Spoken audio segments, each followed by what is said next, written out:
This is my intro music.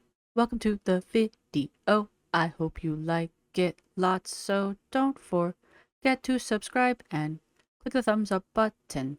Now let's react. Hey, hi, hello there, and welcome to another Para-Anthropology video. Ooh, and we are still working on the Paranormal PhD Speedrun from Cayln Conrad. Doctor, actually, it's Dr. Conrad. And the reason for that is I have started, actually, I'm going through my PhD program with the IMHS, working on my Para-Anthropology PhD. So, for those of you who donated to the GoFundMe, thank you very much. I am fully funded for my PhD. Very excited about that. And I have started taking the classes. For those of you who donated to the GoFundMe, I sent a link out to your email that you used to donate to the GoFundMe. And you should have received a link to the Patreon that should give you a complimentary complimentary membership to the Patreon. If you did not receive it, please contact me down below. I'll put an email where you guys can reach me, or anyone can reach me, I guess. Please don't swarm my email. I will turn it off. Anyway, but yeah, so there is a Patreon now established where I'm going to be putting pretty much everything I'm putting on YouTube, but then also some stuff that is just for the GoFundMe people and or anyone who wants to pay for a Patreon membership, which I figured if people wanted to see the behind the scenes stuff or the things that I'm going to put up for the people for the GoFundMe, they could if they wanted to, but you know, the GoFundMe people paid for it. So I have started my classes. I am working on my bachelor's in para-anthropology. I will soon have 2 bachelors in some form of anthropology, apparently. One of them from an actual college. The other one from the IMHS. And it has the word para in front of it. And right now we're learning a lot about metaphysics. And I didn't expect the metaphysics to be so, philosophical. I was not expecting that. And the second class that I started taking is very self-helpy.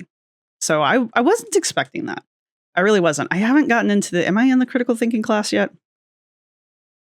It shows you how much I'm paying attention to the titles of the classes. I'm very sorry. But I want to film some cooler styled videos that are more than just talking head, but probably it's going to be a lot of talking head because I am not as cool of a filmer, videographer as Dr. Conrad is.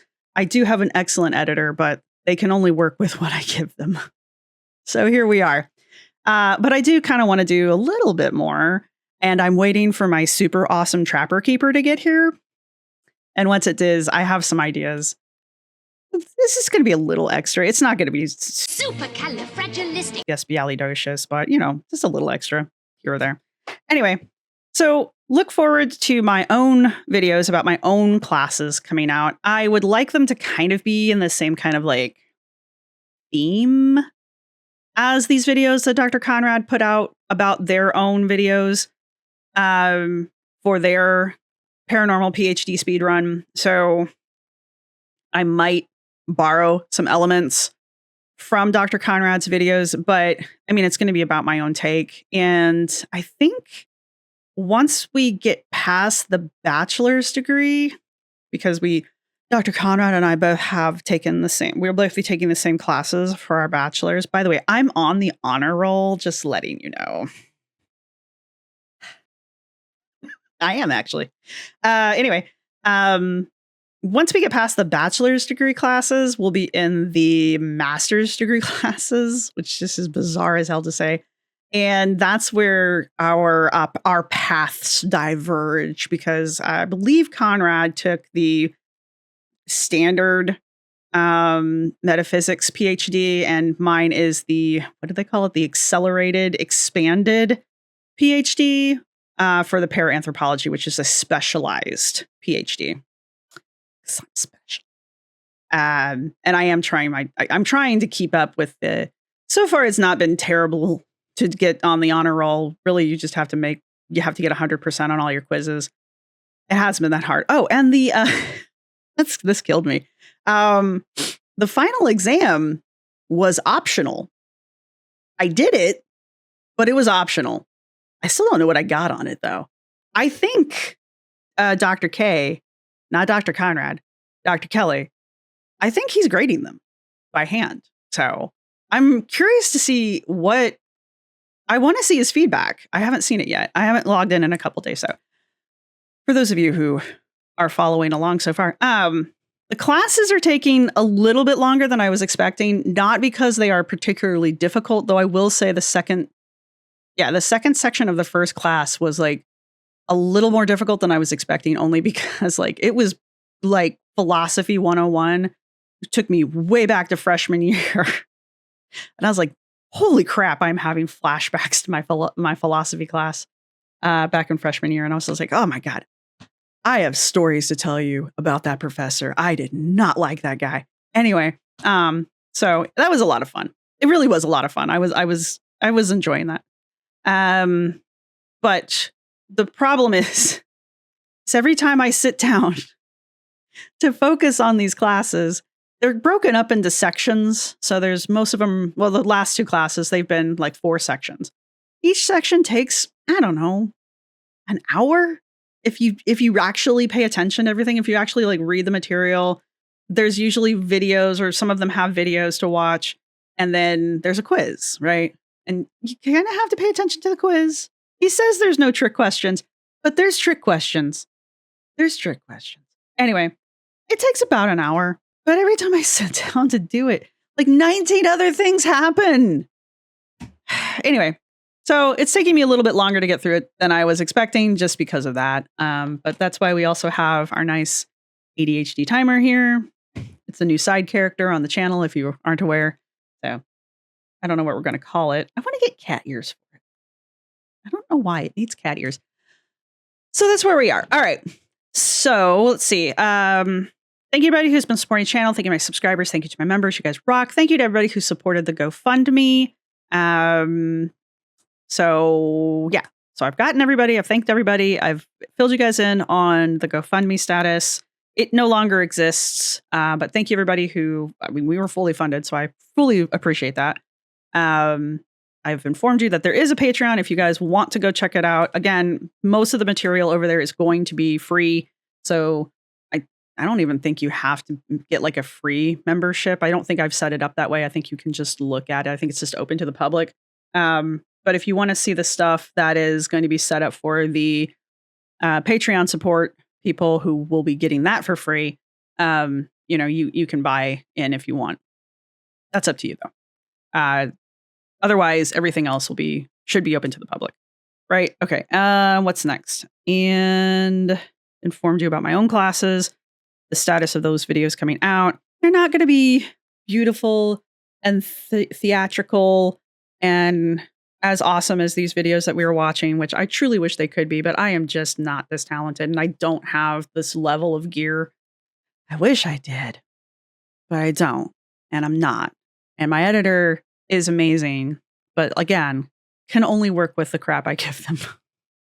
And this is what I give them. So, but I kind of want to do a little bit different than just what we're doing now. So that's 10 minutes of rambling. Let's get into this. We are on day 5 of 10. The last 2 days are like closing and day 9 just has question marks after it. So we might be able to do day 9 and 10 together. Question mark. So it looks like we've got about 4 more videos of Conrad's speedrun here. So day 5, Alien. Woke up with a crick in my neck and the aftertaste of a bad dream in my mouth. I love this noir. Maybe I can pull off a noir thing. I don't know. I have a really cool Trapper Keeper coming though. I'll give it to you straight. Aliens never stirred much in me. Flying saucers, little green men, none of it kept me up nights. Just one ever left a mark. Went by Roger, disguised like a dime store Halloween mask, mouth like a switchblade. Was this American Dad? I never got into American Dad. It wasn't my thing. I never really got into it. So I don't know. Did you guys watch? Did anybody here watch American Dad? I watched a handful of episodes. It just didn't do anything for me. I didn't care what planet he was from. What mattered was that for the first time, someone on the other side of the glass felt like me. Made the whole world a little less empty. And in a city where everyone keeps their heads down and their doors shut, that meant something. Seeing someone like you, even through the TV's glow, it helps folks remember they aren't completely alone in the dark. And that's what this whole thing was about, wasn't it? Not being alone. Not after we die, and not in the universe. And we aren't, at least according to Douglas, who seems to wholeheartedly believe that not only is there life out there in the universe, but it's also been here for a visit. It has been estimated that there are 10,000 or more civilizations advanced enough to communicate technologically in our galaxy alone. I, back in a former life, used to debunk ancient aliens, which is a good time. It's a good time. I noticed that Minuteman is now putting out videos where I haven't watched them yet. I don't know if I will, to be honest, but it looks like he's having a good time. Question mark. But yeah, I used to debunk ancient aliens. Yeah, sure. Let's go. Which has an estimated 2 to 400 billion stars. And this doesn't include the entire universe, with an estimated 100 billion galaxies. With Cool. these numbers, it is unreasonable to conclude that sentient, extraterrestrial life doesn't exist outside our planet. Why? Just because numbers? With an estimated 10,000 civilizations in our galaxy alone, it is also unreasonable to conclude that none are capable of interstellar travel. Where did you get 10,000 civilizations from? You just make up a number? Some extraterrestrial intelligences, ETI, are likely visiting Earth. There's a whole mess here. No shit. Oh, where do we start? I like that Conrad does break this down. But luckily, this time, we were provided a citation.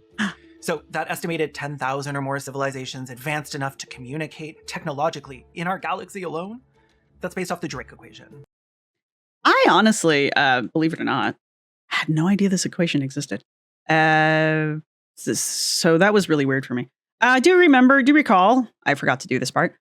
We do have our 3 core principles of para-anthropology because over here, we actually have an anthropology degree. I don't know if you guys know that. I don't know if I mentioned that enough. Yeah, but I did actually go to school for anthropology once upon a time. So I thought, why not come up with some pillars of para-anthropology, some core principles for para-anthropology that are actually just mostly for the IMHS and mostly for what we are going to be doing here with the Paranthropology degree and going over these Paranormal PhD Speedrun videos with Cayln Conrad. These are not critiques of Dr. Conrad. These are critiques of the IMHS. So our core principles are the principle of haunted legitimacy, which is the trappings and the ritualized legitimacy of basically the IMHS. So we are putting on airs. We are putting on the airs of being a legitimate college. The degrees that you're going to get from the IMHS are totally 100% legitimate. And they are, to a degree. They're just not accredited. All right? And as I've rambled on in many a video at this point, that accreditation means a lot. That accreditation is a lot when we get to certain points, okay? Like, up to a certain point, yeah, okay.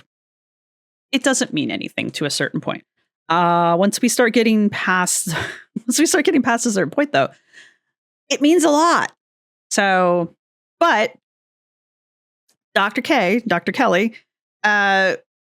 doesn't want to admit that or doesn't want to live up to the reality of that. But in the ways that Dr. Kelly wants us, the students, to apply these degrees that we are getting, it kind of doesn't matter if we're accredited or not. Which is kind of the trick. And I'll talk about that in my own classes. Because I didn't realize this until I started taking the classes. But that's the trick. Anyway, we'll talk about it in my own classes. But that's the principle of haunted legitimacy. The trappings, the airs of a real college. We have the fancy names. We've got the letterhead. We've got what are some of the other things he goes into? With the back at the beginning, the letter of acceptance, the application process. There's a lot of language early on that makes it feel like you are going through a real college application process. There's a student ID that I finally found that I need to get purchased so that I can have my very own student ID.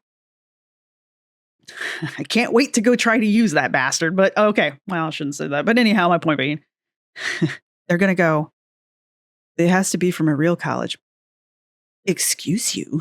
Anyhow, that's our first principle. Our second principle is the principle of experiential narrative sovereignty, basically saying that the experience is more important than the experience, and the narrative are more important than the actual factual data, right? So the fact that I've had an experience or I have a good story, so I've heard somebody tell a story, is better evidence than I have actual scientific data. So that will trump scientific data. Aliens are really going to get into this, right? But I saw an alien one time. I heard from my aunt's cousin's sister's brother's third time removed best friend. But do you have evidence? Well, yeah, I have that story. Okay. That's not evidence. But that's the principle of experiential narrative sovereignty. That takes dominance over actual evidence, right? So there's that. And that's this very brief explanation for that one. I don't want to spend another half hour going over these. And then there's the principle of charismatic moral authority. This one is probably the one that gets used the most, only because this is what the authority of the IMHS is built on. And I'm not trying to paint Dr. Kelly in any kind of negative light here. It's just in order for most of this stuff that Dr. Kelly teaches in his classes to work. Remember, Dr. Conrad just said something to the effect, if we actually get a citation, there's a lot of this stuff where we don't get citations. Now, when we do the homework, there are links and stuff that will go to various sites. I question why certain sites are picked. However, there's no justification for why one site is better than another site, or why going to a Catholic site for the definition of metaphysics is better than going to, I don't know, like a dictionary site or somewhere else for a discussion on metaphysics, right? So why is this site better than another site? So there's that. But what that boils down to is the long and the short of it is Dr. Kelly, who teaches most of the courses, he is the charismatic leader, right? And to question the charismatic leader is a moral flaw. It's a moral failing, right? And so you, the student, don't want to question the charismatic leader, because that puts you in a position of lacking morals, right? And that's not the position you want to be in. That puts you in the position of being a skeptic or a debunker, right? And those are like the two worst things you could possibly be. The only thing worse than a skeptic is a debunker. All right, we're well informed of that. Even though within the materials we're constantly told it's okay if you don't agree, as long as the reason why you're coming to these conclusions isn't because of this rule, this reason, this reason, this reason, this reason. Basically, it's okay if you don't agree, as long as by the time you get done thinking about it, you agree with me. Okay, cool. So that's the principle of charismatic moral authority, kind of in a nutshell. I know I went over those real fast, but the reason for that is because we're coming here to the Drake equation, and that being the one citation we finally get while we're talking about aliens, and that does bring us back to the principle of haunted legitimacy. And the reason why this is going to fall under haunted legitimacy is because the Drake equation itself, it sounds fancy, it sounds sciencey, but it's going to be applied incorrectly. And that's another part of the haunted legitimacy and the ritualized, the haunted legitimacy and the ritualization of the trappings of being a higher education, right? I'm going to use these erudite, science-y concepts incorrectly because I don't actually quite understand them myself, but because I'm going to use them incorrectly, it's going to help me get to the conclusion I need it to get me to. So I'm also using it incorrectly to reinforce my own personal bias. Right? And so that's this moment here, this Drake equation is going to fall under our first principle, which is, of course, haunted legitimacy. See? We're doing real stuff. Dr. Conrad. Dr. Conrad is our skeptic and debunker.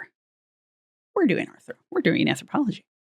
Which I'm not sure Douglas understands. So we start off with a crooked premise, and from there it all spirals. Assumptions based on misunderstandings, and then conclusions based on those guesses. See, the Drake equation isn't accurate as a tool to estimate the number of intelligent life forms that exist, or how many advanced civilizations they've created. At best, it can be used to stimulate dialogue. Right. It's just another way to wonder just how rare life like ours would have to be for us to be the only player in the game. But mostly, Drake cooked it up so he had something slick to drop at a conference, something that'd catch a few ears and keep the room from nodding off. The Drake equation isn't flawed in the traditional sense. The formula would likely hold up if there was any way to know what to plug into it. Take L, for instance. That's the stretch of time a civilization's out there hollering into the void, trying to get noticed. But we've only... Alan!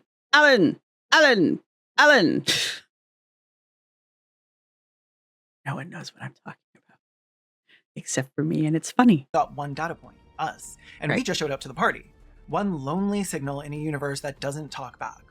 Then there's the question of habitable planets per solar system. No one's handing out that number. And how long does it take on average for a bunch of clever apes to build radios and start beaming their presence to the stars? Nobody knows. Maybe it's swift. Maybe it takes forever. Maybe it never happens twice. We just don't know.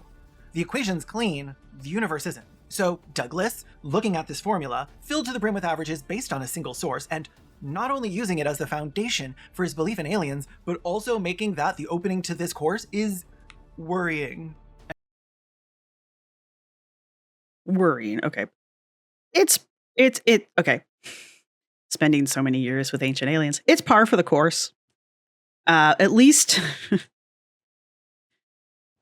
Dr. Kelly's trying to have something based in reality as opposed to trust me, bro.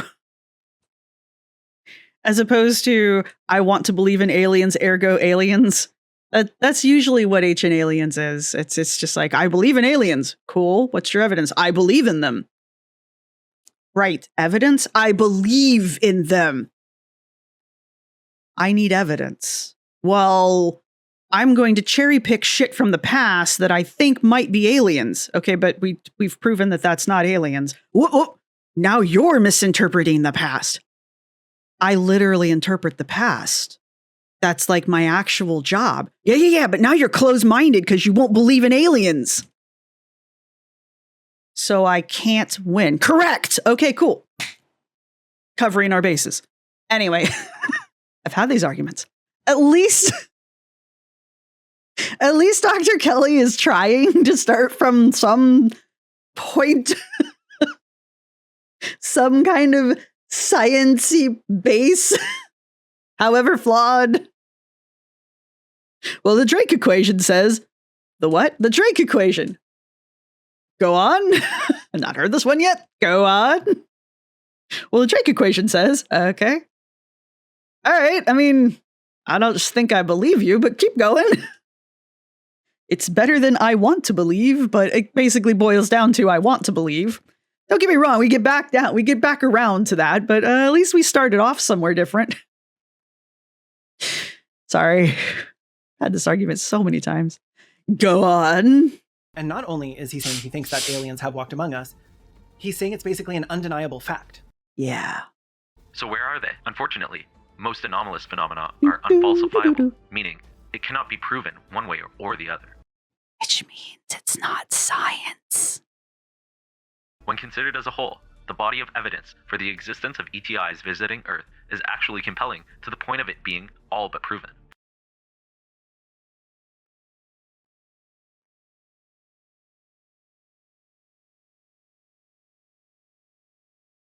Unfortunately, most anomalous phenomena are unfalsifiable, meaning it cannot be proven one way or the other. Cannot be proven one way or the other. The body of evidence for the existence of ETIs visiting Earth is actually compelling to the point of being all but proven. So can it not be proven one way or the other, or is it all but proven? Those are two very different statements, one of which does require evidence, however. And your evidence is? There are simply far too many credible witnesses and unexplained UFO events to dismiss. Right. So that's going on to our second principle. So nicely into our second principle, which was, of course, the principle of experiential narrative sovereignty. Boop. Ta-da! Anyway, what's your evidence? I heard a story one time from people. Cool. And the evidence for that was their story. There's a lot of people who have read The Hobbit, too. Does that make Middle Earth real? I'd like to meet some of these credible witnesses. Unfortunately, Douglas doesn't point us in the direction of any, but Douglas insists he met some credible witnesses over the summer. They just go to another school. It's a tune I've heard too many times in this godforsaken You wouldn't class. know it. Douglas throwing his hands up and saying, well, we can't really ever prove our claims with evidence, can we? And instead of that being the end of the story, no evidence, then it's just a claim, he pivots to implying that the claims themselves are now evidence on their own, simply because that's the best they've got. Well, I can't show you any proof of an alien because nobody can or ever has, so this drawing I made of one will simply have to count as indisputable. And that's the kind of logic you just can't argue with, because it's not logic. But he's wrong on this point. Yes, some paranormal phenomena would likely be unfalsifiable, but aliens visiting the planet absolutely would not be. If aliens are really running around with bobbleheads and Ozempic waste, sucking up cows to turn into bloodless organ purses, or flattening fields and snatching up farmers like they're the FBI in Waco, Texas, we'd know about it. I guess if you were to ask the true believers who think an unidentified flying smudge on a photograph is evidence, they'd say, we do know about it. You just need to wake up. By the way, these researchers, they call themselves ufologists. But these days, the term UFO carries a stigma. So now they're UAPs, unidentified anomalous phenomena. That's how it is now. You can't even say an object is flying and unidentified anymore because of the woke mind virus. If an object is in the air and is flying, just because I can't identify it and it is flying and it is also an object doesn't make it a UFO, doesn't make it aliens. It makes it a UFO. Does not make it aliens. Huh? just pointing out that it can be a UFO, but that doesn't mean it's aliens. But a woke mind virus.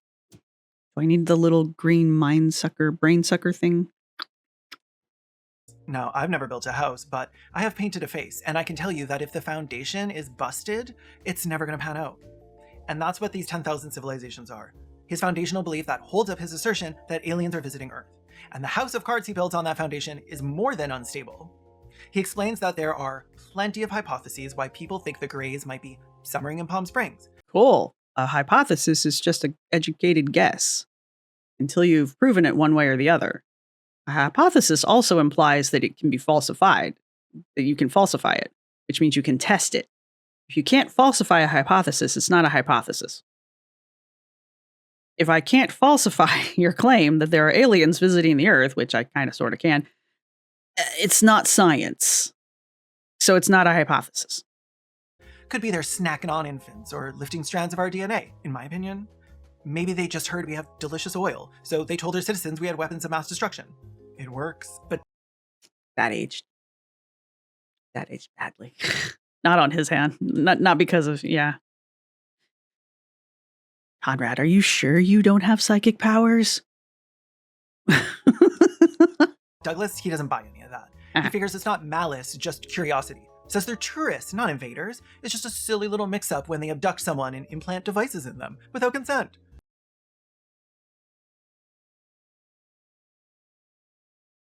Go on. And in his book, that means we've got nothing to fear. My personal belief, based on grounded reason. What did that say? The sigh of someone who wants to chew on glass right now. based on grounded reason and available information, is that they are here to study us, just as we will someday study other planetary civilizations. As someone who has studied anthropology, cultural anthropology is a branch of anthropology. I did not go into cultural anthropology. I went into archaeology. That being said, I did have to go through several cultural anthropology courses where we did discuss, the potential of going out into the field and studying other living cultures. And one of the things you are not allowed to do is insert objects non-consensually into people. It's a definite no-no. That's definitely, the Board of Ethics does not appreciate that. Maybe the aliens have a different Board of Ethics. I mean, it's entirely possible. I'm just saying here, it's typically a no-no. If we're going to go with the argument that the aliens are functioning at a higher level intellectually than we are, which is usually the argument we go with, I would assume that they too have a Board of Ethics that would probably go with along the lines of inserting objects into living creatures without their consent is a no. I'm just going with it. I could be wrong. I've never met an alien from outer space. For all we know, we could have descended from the survivors of a crashed spacecraft. No, we know. We're pretty sure that didn't happen. Anyway. Thousands of years ago. And, of course, there is the theory that we are actually Martians who escaped Mars No. when it lost its atmosphere millions of years ago. Which is it, thousands or millions? Pick. Of course. Who hasn't heard that theory? That would explain why there are no humans on Mars. But one of the big questions out there is, are they here to hurt us? Are aliens malevolent? Human nature being what it is, many people are quick to paint the typical doomsday picture of aliens invading us or abducting us for nefarious purposes. Stephen Hawking didn't like the idea of aliens invading us or coming to visit. Stephen Hawking actually thought that if there were aliens, if there was any life form that was capable of traveling across the universe to get to us, I don't remember the direct quote, but Stephen Hawking believed that, or said that, aliens would probably be hostile towards us if they were capable of traversing, using my big words, the universe to get here. He just thought that it was more likely than not that they would be aggressive and hostile. And so he did not like the idea of aliens visiting. Carl Sagan, he was part of the SETI program, so yeah, SETI, that's the one that sent the golden record out into space. Announced to the potential hostile people where we are. As an example, he cites a quote from Into the Universe with Stephen Hawking. Stephen Hawking didn't like the idea of aliens. I gotta double check that. I'm 90% sure I'm correct. Yeah, okay, my quote's a bit off, but it was something, as you can see, it's something to the effect of, I'm just reading the line here. I can go get the book if you want me to, but I'm not going to. I'm lazy and I don't want to get up and go into my living room. But right here from the February 14th, 2018, if aliens visit us, the outcome would be very much as when Columbus landed in America, which did not turn out well for the Native Americans. He said more about it than that. I mean, there's like a whole paragraph. But yeah, Hawkins was not pro aliens visiting. Just telling you that now. Right? If aliens visit us, the outcome would be as much as when Columbus landed in America, which didn't turn out well for the Native Americans. We only have to... I am insulted that you could not have found a more Hawkins-esque AI voice. I think there's a great quote from Stephen Hawking. It was, I don't remember who he was talking to, but it was like not long after he got it was either his first voice or he'd gotten an upgrade on his voice, but it was something to the effect of like, I'm British, but now I have an American accent. It's great. Dude had an amazing sense of humor. To look at ourselves to see how intelligent life might develop into something we wouldn't want to meet. Such advanced aliens would perhaps become nomads, looking to conquer and colonize whatever planets they can reach. Seems Douglas doesn't like what he has to say and disagrees entirely. And here's his logic. Well, here's his reasoning. Well, here's how he explains why he believes what he believes. Say we know aliens exist and have civilizations because of the Drake principle. That's our rotten foundation. Building on that, Douglas claims that Any species that advances technologically to the point of interstellar space travel and hasn't annihilated itself in the process must necessarily have evolved spiritually as well. there's no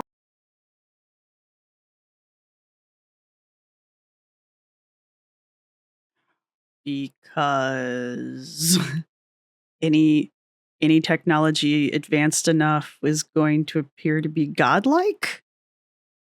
Ergo, it must be spiritually advanced. Was that Bradbury that said that? proof of this, of course.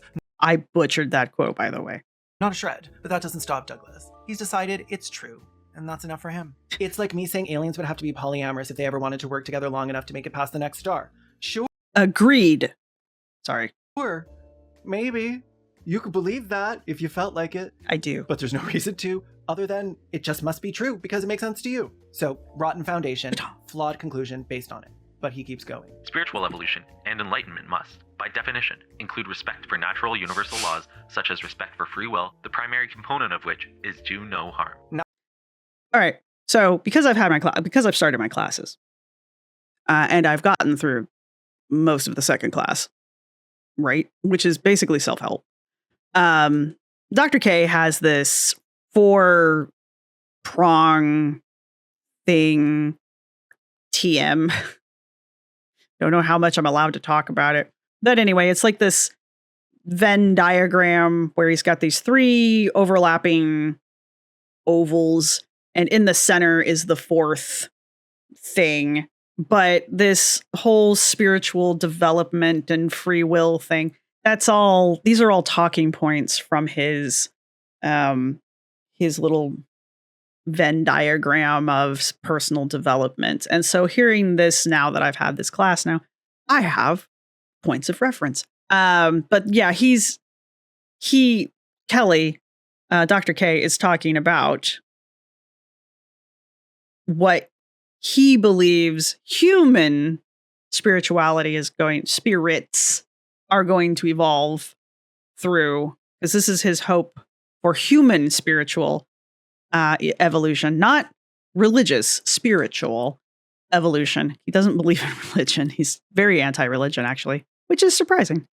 But hearing it now, I understand where it's coming from. I'm not defending it. I'm just like, aha, I get that. But to hear that, because I haven't gotten to my aliens class yet. I'm not in my graduate level classes. I'm still in my undergrad. Anyway, but I haven't gotten to my aliens class yet. But to hear that Dr. K is applying his personal development Venn diagram, because this is something we as students are supposed to be using on ourselves. Like, we have a series of everyday exercises we're supposed to be doing, and I'm woefully behind on mine because I don't leave my house. I haven't left my house, and like, can you develop agoraphobia? I don't want to sound like Rosie, but like, can you develop agoraphobia? I just wonder. But yeah, so we have a series of like things that we're supposed to do every day. Like, we're supposed to meditate. We're supposed to do good and nice things for other people around us, because not for any personal gain, just because it's the right thing to do. Hold doors, help with groceries, smile at people, things like that. And then, I forget what the other things are we're supposed to be doing. I'll talk about it when I make my video. But yeah, so to hear that being applied to alien life, well, they must have done these things. That's the only way they could have become alien life. Yeah. And I'd share the little Venn diagram thing with you, but it literally has a trademark on it, so I don't want to do that. Now this don't mean a damn thing. Time and time again, all evidence we have on the evolution of technology has proven you can toss spirituality and free will out the window. There's no logical basis for this assertion, but he tries his darndest to provide one anyway. The fact that interstellar travel takes a lot of time to achieve allows for spiritual advancement and time to work out base, animalistic, aggressive, and barbaric behaviors. Sure. That doesn't mean it does happen. It allows a species time to create a dominant, peaceful nature in which they make good galactic citizens. Yeah. Okay. I theoretically have 24 hours in a day where I could make good decisions about what I do with my time. Guess what I don't do? Yes, developing interstellar travel could take a very long time, and it may end in a species being less aggressive, but there's literally no reason to believe that it would, or that it's an inevitability. All evidence available is in direct contradiction to this. Just look at my friends, the Animorphs. The Animorphs. I never watched this. They were fighting an intergalactic war against a parasitic species that, if anything, were made more aggressive by their access to advancing technology. And that's just one example from history. Now, here's one of my favorite lines in the entire course. I literally never watched that show. Encapsulates the true scientific method Douglas actually follows. Could I be wrong? Yes. Don't fuck with the scientific method, man. Of course. I could simply be naive, but I don't think so. I love so much.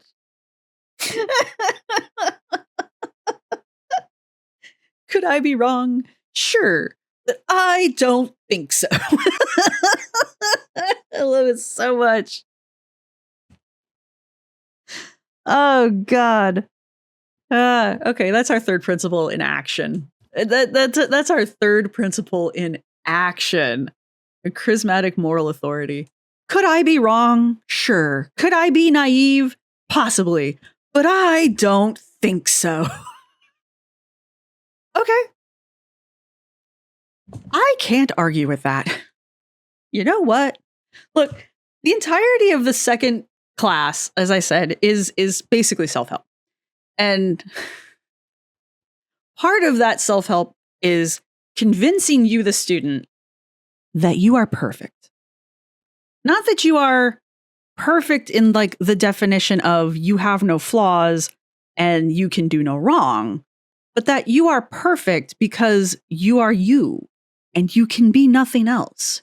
Ergo, you are perfect. Can you improve? Of course. But you are still perfect the way you are. So when asked the question, are you perfect? You are to answer, yes, of course I am. Because I am me. I cannot be anything else. And I am perfect. That is the level of confidence you are dealing with here. Can I be wrong? Possibly. Am I naive? Maybe. But I don't think so. Could I be wrong? Of course. I could simply be naive. But I don't think so. I need that on a t-shirt. I know you don't think so. Neither do flat earthers. I don't think so. Therefore, I am not. Sorry, I'm getting frustrated. He doesn't like debunkers because they ridicule his points. But again, when someone is pointing out that something is ridiculous, you can call that ridicule, but it doesn't make you any less ridiculous. When the facts are laughable, calling them that isn't cruelty, it's clarity. And wearing a clown suit doesn't make you a martyr. It makes you a clown. And look, maybe I'm wrong about that. Maybe I'm the naive one. But I don't think so. But I don't think so. And even if I am wrong, what I've written above must apply to enough species that galactic peace is preserved, in that they won't allow any aggressive species to conquer other planets. Have you seen the UN?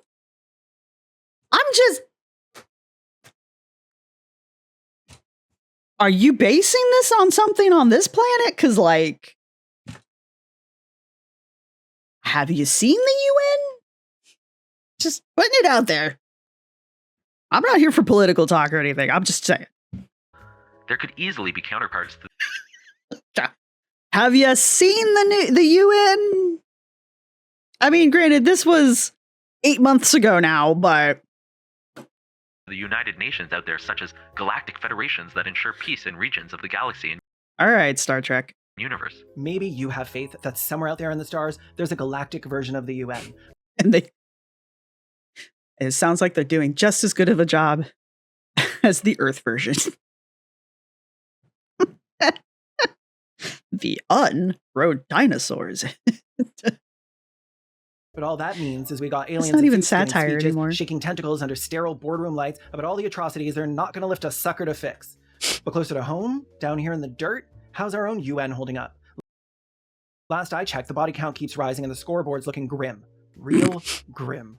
So, Is there any evidence to support my hypothesis? Yes, there actually is quite a bit. Can you see it? The strongest support for my hypothesis is that evidence shows aliens have been visiting Earth for thousands of years. Go on. Oh, wow, really? Well, can I see it? If they wanted to invade us, they missed their chance to do it without a fight. Why wait thousands of years until a civilization becomes technologically advanced to try to conquer them? They have faster than light travel, like we have a nuclear bomb. What? What? For the thrill? For Because the they were bored thrill? of conquering easy game and wanted a challenge? No. I don't think we're a challenge still. I guess the fact that aliens haven't attacked Earth, in fact, have never even been proven to have visited Earth, is not an argument against their existence, but for their existence. And peaceful nature? And if a new alien species comes along, then I refer back to a spiritually enlightened galactic federation to provide deterrence.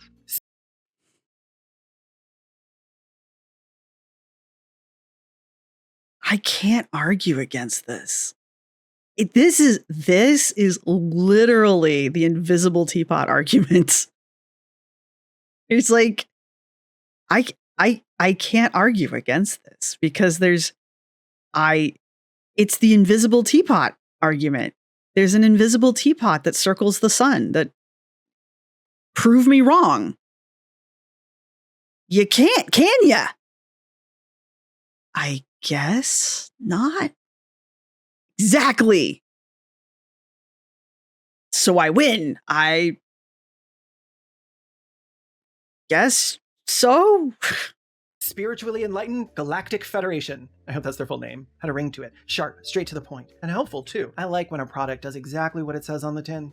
Alien spacecraft don't appear hostile. They appear curious. This is also shown from some accounts by astronauts that alien spacecraft followed us to the moon, were on the moon watching us land, and are routinely visible during space shuttle flights. I'm sorry, I keep pausing. These are new things for me. I don't know why. I guess I've forgotten shit that I've heard from ancient aliens. Some feel that we were warned off the moon, but not by destroying our spacecraft. I'm not touching this. If you're going to tell me astronauts said aliens followed us to the moon, get out of my face. I'm done with you. But he wasn't done with me. Because then, at the end of all of this, after everything I was just put through... Did Buzz Aldrin punch the alien in the face?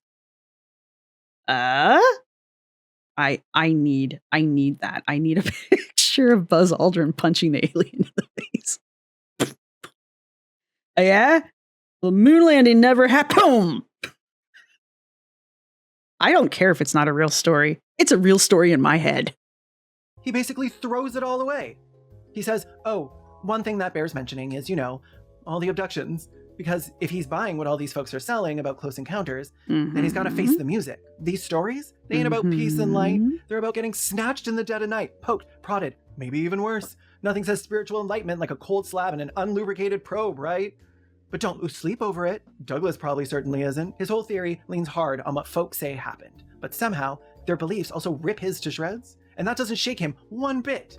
Funny how that works. But I'm not ready to throw in the towel just yet.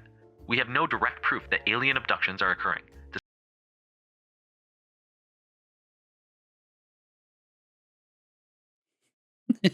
So, because the alien abductions go against my theory of peaceful alien observation, I'm going to challenge the authenticity of those stories. Despite any compelling evidence that they are, we also don't know the bigger picture of why abductions occur. Occam's razor would suggest that we need to make sure these abductions are not the result of the human mind or human intervention such as the government for the purposes of testing and Occam's razor gets us to government interference? Yes. That's the simplest and clearest answer to alien abductions. Well, it's clearly the government. That's Occam's razor. It's obviously the government. It's always the government. 4 foot tall giant squirrels. Obviously. or control of the masses. If abductions are a reality, then what is. And I will fight against these alien abductors with everything I have. That's right, you will. I will fight against these invaders in any way I can. Not on my planet, you gray bobble-headed freak. I can't do this anymore. I just can't. I'm sorry. I can't do this anymore. I can't. that sigh that sounds like whatever the opposite of purring is. As I've stated numerous times, we must remain grounded in our approach to all things anomalous and metaphysical.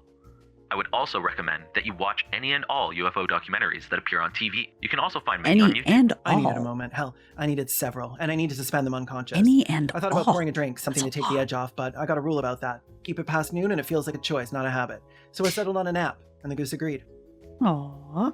An hour had slipped by, and I was just Aw, about ready to Goose is stare down giving the him a wizard. All I bath. needed was a jolt of caffeine and a shower to wash the edge off my nerves. The frustration was hanging by a thread. I needed one last shove to knock it loose. Figured it was as good a time as any to slip into my Matilda meditation. When I came out the other side, the storm had passed. I was calm, collected, ready for whatever came next. Maybe even a little more psychic than before. Only time would tell. It seems that many abductees have residual traces of alien goo or whatever on their body after an abduction. Alien goo! Screaming from another room. Dishes breaking in another room.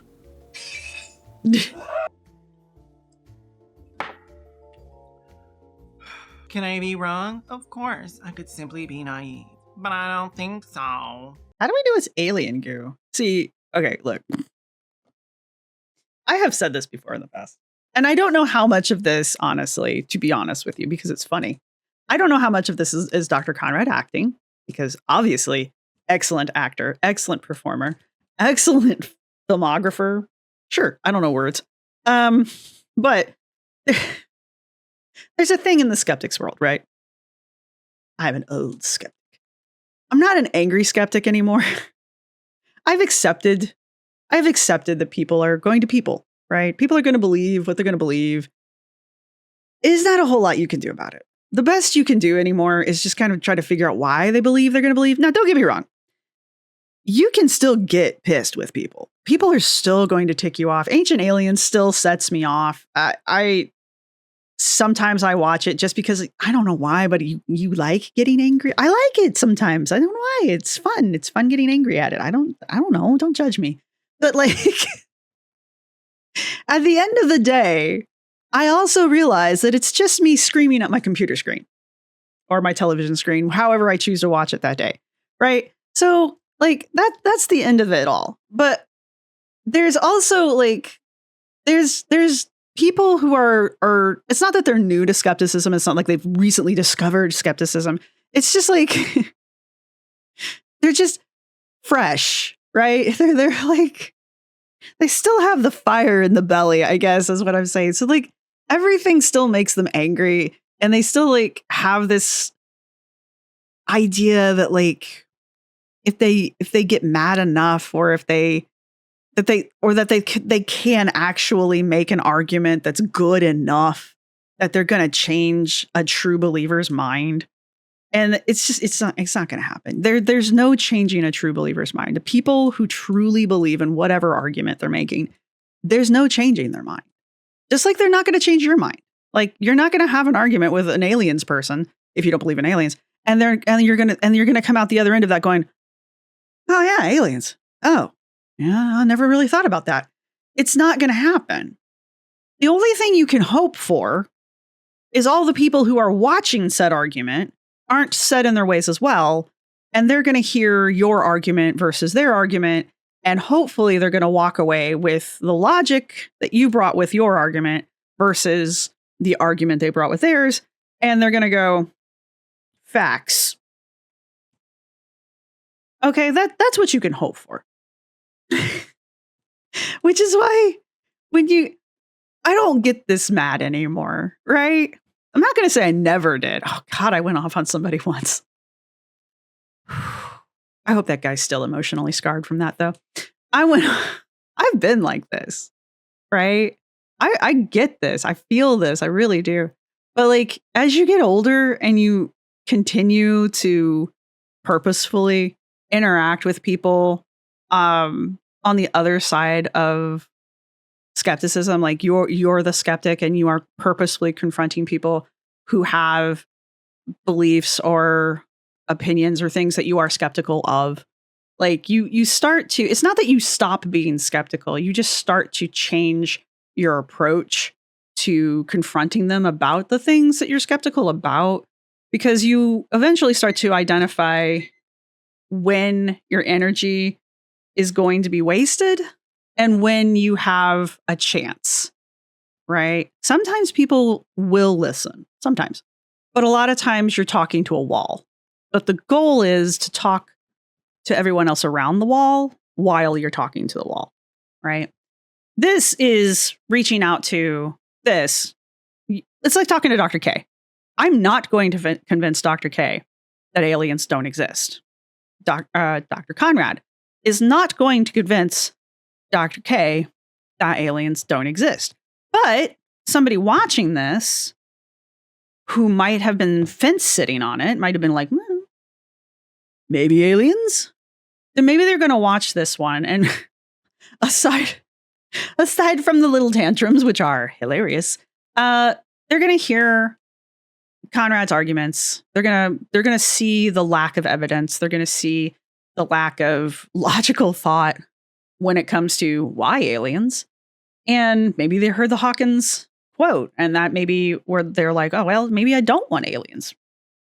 Maybe aliens are bad. And maybe that person who was fence sitting is gonna walk away and be like, maybe not aliens.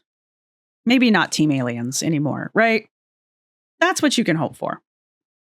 But it is fun seeing, this dude's younger than I am, I'm sorry, seeing younger skeptics who are still this bothered. Mainly because I'm like, yeah, man, I was there once. I understand. I'm just not there anymore. It's just funny to watch.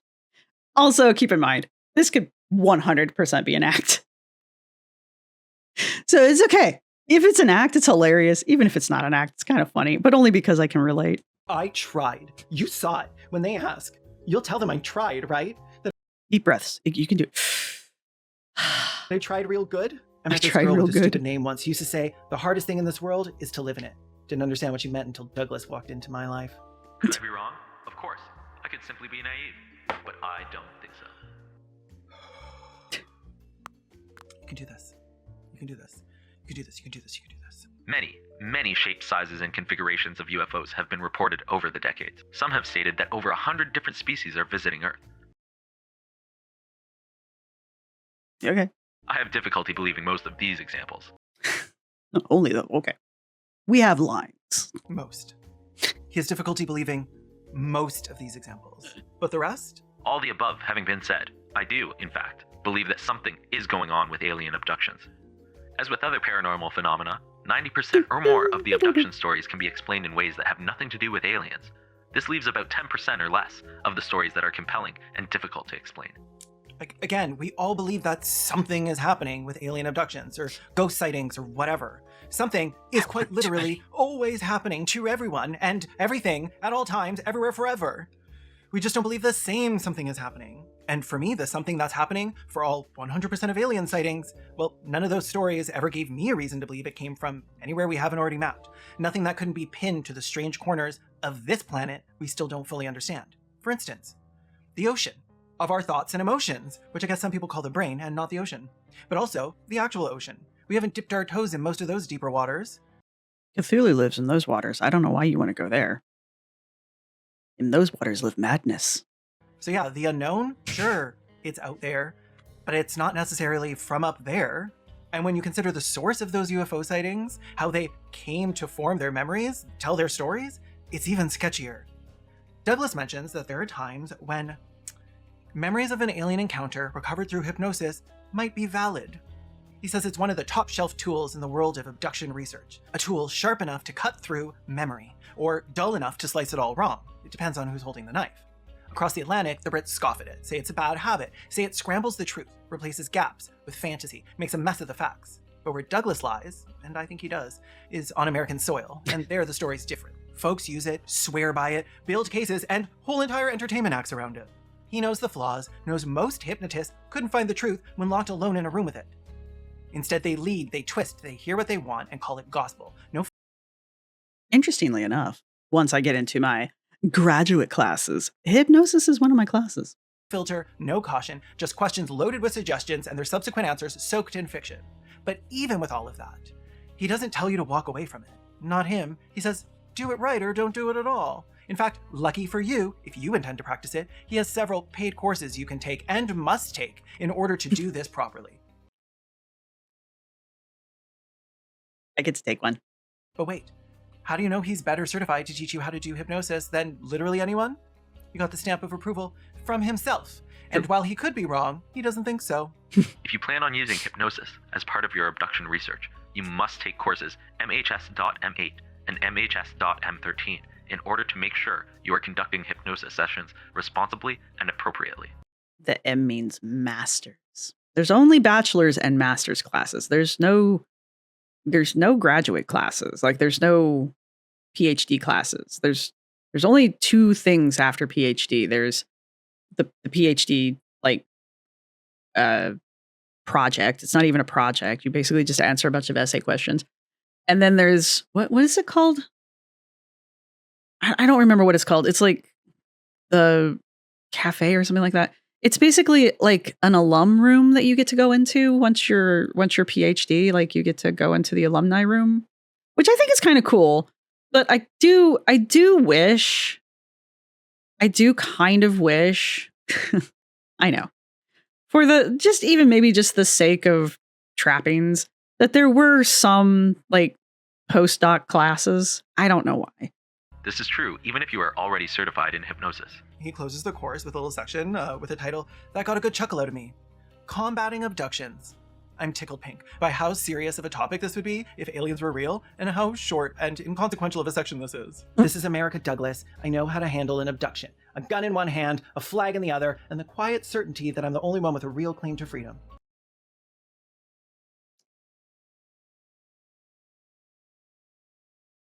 I come from the land of preppers. Funny thing is, that's sort of his answer too. Not exactly, but close enough. He says, truth is, if you know who you are, if you know you've got free will, that alone can keep the paranormal at bay. His motto goes like this. But aliens aren't paranormal. A person is self-possessed. They cannot become possessed by anyone or anything else. Aliens possess us? Basically, you cannot be taken by the aliens if your mind is strong and you believe you're safe. The beauty of this approach is that it works even when there are no bona fide paranormal phenomena taking place, because it has to do with a person's mind, disposition, self-concept, and attitude. So if I just walk around the world going, murder, murder, murder, murder, murder, murder, no one's going to mess with me because they think I'm crazy. As I've said many times, when a person is self-possessed, they cannot become possessed by anyone or anything else. No, I dig it. When you got a grip on yourself, no one else can get a hold. It's like my aunt Rupel Fracker used to say, if you don't love yourself, how in the hell you gonna love somebody else? Think about it. She has it.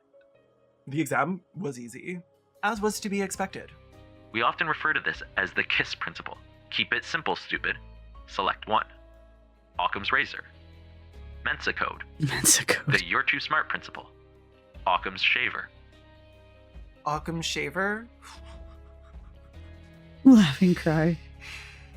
I'm sorry, it's cute until I remember that I paid $1,000 for this course, and even he doesn't take it seriously. I passed the course once again. The burnout from Douglas stretching the boundaries of... I still want to make these magnets. The thing is I don't have any cool, like, metal doors or anything to stick them on. So, like, I don't know. Like, maybe I could do it on my, like, closet doors and use, like, sticky tape. I don't know. I'm trying to think about how to do this because I really like the optics of this. I really do. There's also 19 classes to his 10. I got like almost twice the number of classes to take. I'm excited. Logic was intense though. I needed to unwind. Even my throat was hurting at this point. I did my psychic powers meditation, called out to the world to give me what I desired, but call went unanswered. Nothing but dial tone. I didn't even feel the calm that normally accompanies a good sit and breathe. But I didn't want to be too negative about it, lest the universe deem me unworthy, as Douglas had cautioned. Dear Psychic Diary, everything today went perfectly, and I'm more in tune with the universe than ever.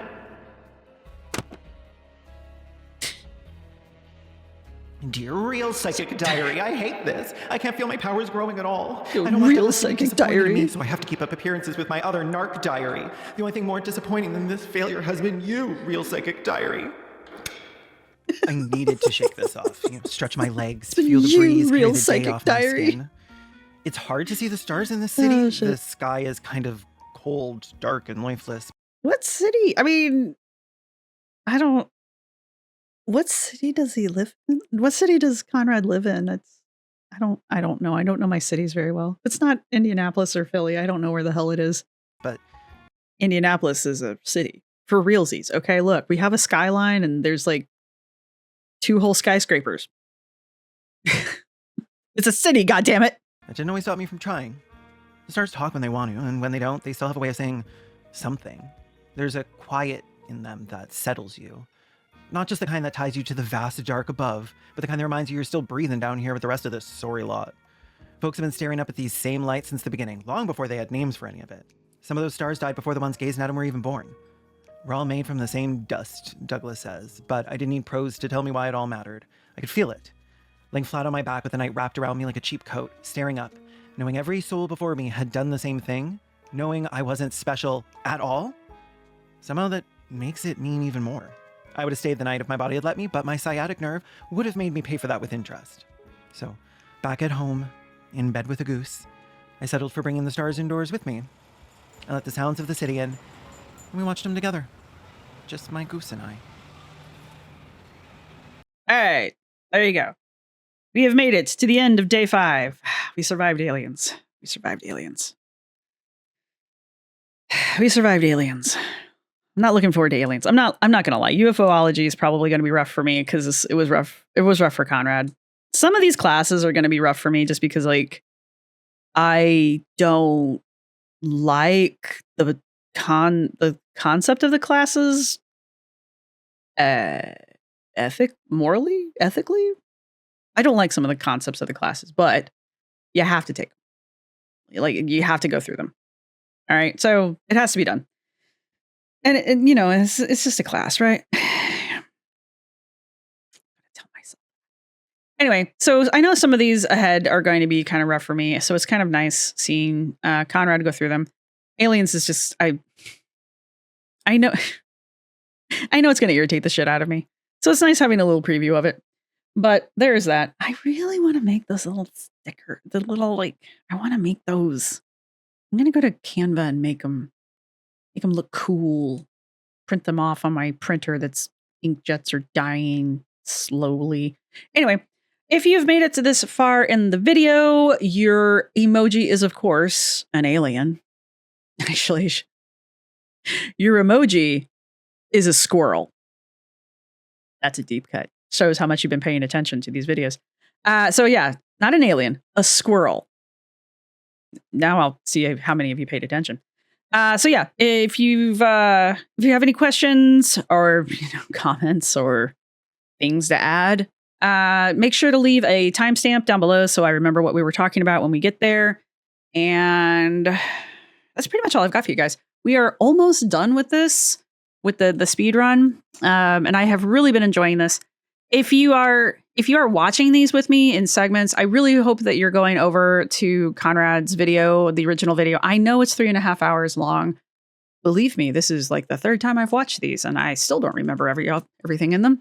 But I really hope you guys go over and give the original video at least a thumbs up or something like that, just so there's some engagement on the video. Not that, after 177K views, Conrad needs me hyping the video up. I just feel like pay some dues for us sitting here watching it. But anyway, all that being said, thank you to everybody who's been supporting the channel. Thank you to my subscribers. Thank you to my members. You guys rock. Thank you to everybody who supported the GoFundMe. And yeah, I will see everybody in day 6, which I forget what that is. What is it? Oh, cryptozoology. Heck yeah. We're going to do Mothman. All right. So I will see everybody then. Bye. This is my outro music. You can't copyright strike me because it's just me singing. This is my outro music. Thank you for watching. See you next time.